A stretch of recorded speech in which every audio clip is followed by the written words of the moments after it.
직장 동료 Y에게 들은 이야기다. 몇 년 전 큰 태풍이 왔던 날 밤, Y는 출장에서 돌아오던 길 침수된 도로를 필사적으로 달리고 있었다. 시간은 자정 근처.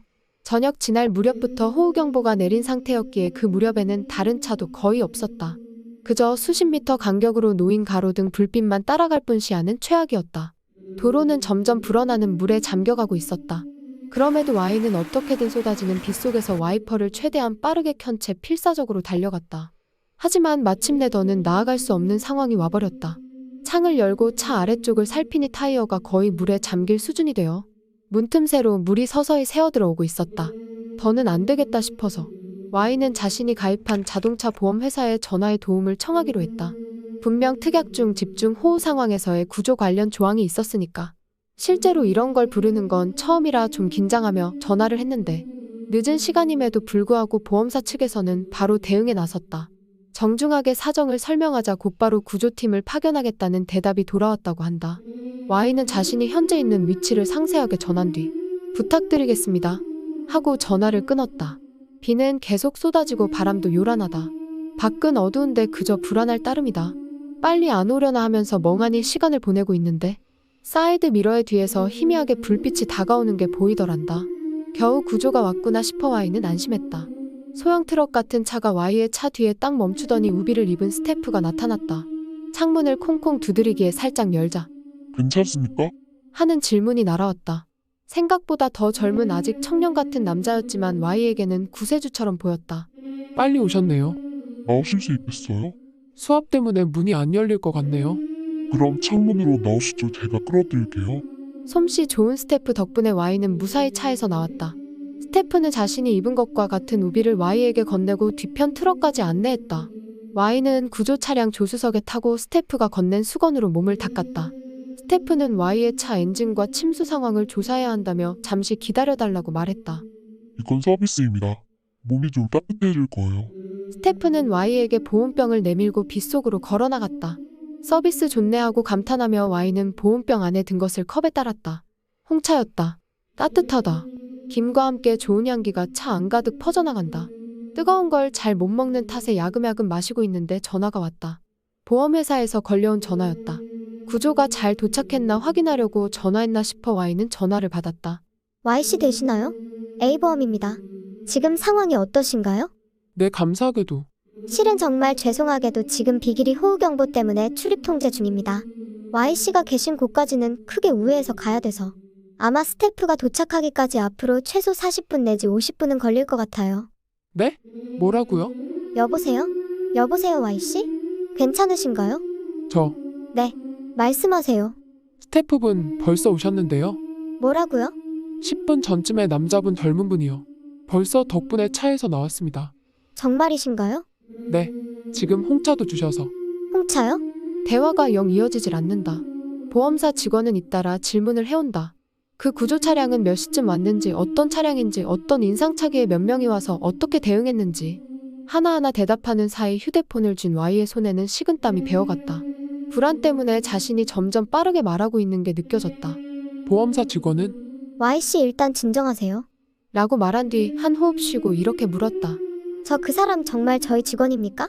보험사 직원의 말에 따르면 Y에게 온 남자는 복장이나 차량 모두 자기네 회사 사람들과는 전혀 다르다는 것이었다. 통상 호우로 인한 구조를 나갈 때는 최소 2명 이상의 인원이 편성되는 데다 홍차 같은 걸 서비스로 준비하지도 않는다고. Y는 영문을 알 수가 없었다. 보험사 직원 역시 당황한 기색이 역력했다. 그쪽으로 향하고 있는 구조 인력과 연락해서 현황을 확인하는 대로 다시 전화드리겠습니다. 그리고는 Y의 대답도 듣지 않고 전화를 끊어버렸다. Y는 잠시 멍하니 있었지만 스스로가 처한 상황을 천천히 돌아보니 등골이 오싹해지더란다. 앞에 보이는 Y의 차량 옆에서 뭔가 작업을 하고 있는 듯한 우비를 입은 남자. 저 남자는 대체 누구란 말인가? 보험회사 직원이 아니라면 지금 내가 타고 있는 이 소형 트럭은 대체 무엇일까? 이 홍차는 왜 준 걸까? 여기서 도망을 쳐야 할지 아니면 가만히 기다려야 할지 Y는 혼란스러운 와중 열심히 생각했다. 창밖을 보니 비는 아까 전보다는 약해져 있었다. 만약 도망친다면 지금이 기회일지도 모른다. 하지만 어디로? 게다가 도망치기에는 물이 불어나 최악인 상황이었다. 문득 앞을 보니 남자의 모습이 보이질 않았다. 당황한 Y는 앞유리에 서린 김을 닫고 다시 살폈지만 역시나 아까 전까지 보이던 우비 입은 남자의 모습은 보이지 않았다. 어디로 간 걸까? Y는 결국 큰맘 먹고 밖으로 나가보기로 했다. 아까 남자가 준 우비를 입을까 하다가 그만두었다. 차에서 내리니 물은 무릎 밑까지 차 있었다. Y는 조심스레 소형 트럭 주변을 한 바퀴 돌았다. 남자와 마주치기라도 했다면 영락없이 비명을 질렀겠지만 그런 일은 없었다. 그 순간 전화가 왔다. 보험회사였다. Y씨 괜찮으신가요? 네, 10분 정도 있으면 구조 인력이 도착할 것 같습니다. 조금만 기다려주세요. 괜찮으신 거죠? 별로 괜찮지 않아요. 저기 혹시 몰라서 경찰에도 신고를 했습니다. 지금 그리로 가고 있을 거예요. 저는 여기 계속 있는 게 좋을까요? 아니면 도망치는 게 나을까요? 사실은요? 네. Y씨가 계신 그 근처 교도소가 있다고 하거든요.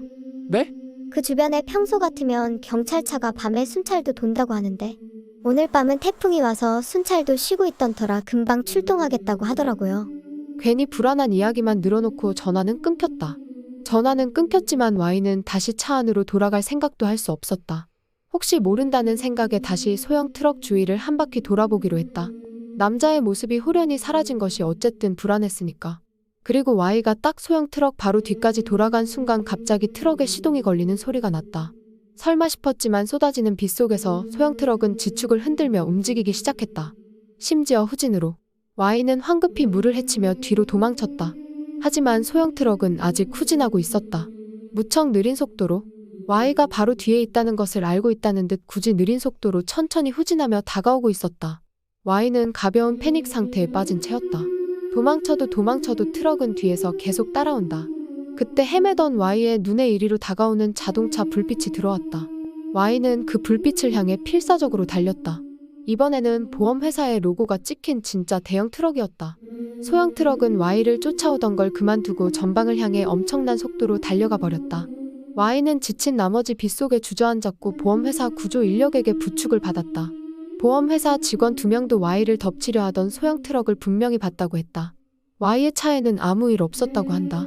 유리창이 깨지거나 문이 뜯어지거나 시트를 칼로 난자하거나 타이어가 모두 펑크가 나 있거나 앞유리에 손자국이 잔뜩 나 있거나 하는 건 하나도 없었다. 비로 인한 침수 피해만 있고 인위적인 손상은 정말 아무것도 없었다고 한다. 그래서 더더욱 그 남자가 빗속에서 무엇을 했는지는 알 수가 없다. 수수께끼에 홍차도 독이나 수면제 같은 걸 탄 것도 아닌 그냥 홍차였다. Y는 경찰에게 남자의 인상착의를 알렸지만 지명수배범 중 그런 사람은 없었고 근처 교도소에서 그날 탈옥한 죄수 또한 없었다. 그 근처는 사고가 있었다거나 귀신이 나온다는 소문이 도는 곳도 아니었다고 한다. 그래서 정말 그 청년이 누구고 무엇이 목적인지는 아무도 모른다. 왜 갑자기 Y를 죽이기라도 하려는 듯 후진을 했는지도 수수께끼인 채다. 단지 묘하게 기분 나쁜 사건 때문인지. 그 후 보험회사 쪽에서는 Y에서 계약 해지를 먼저 제안해왔다고 한다.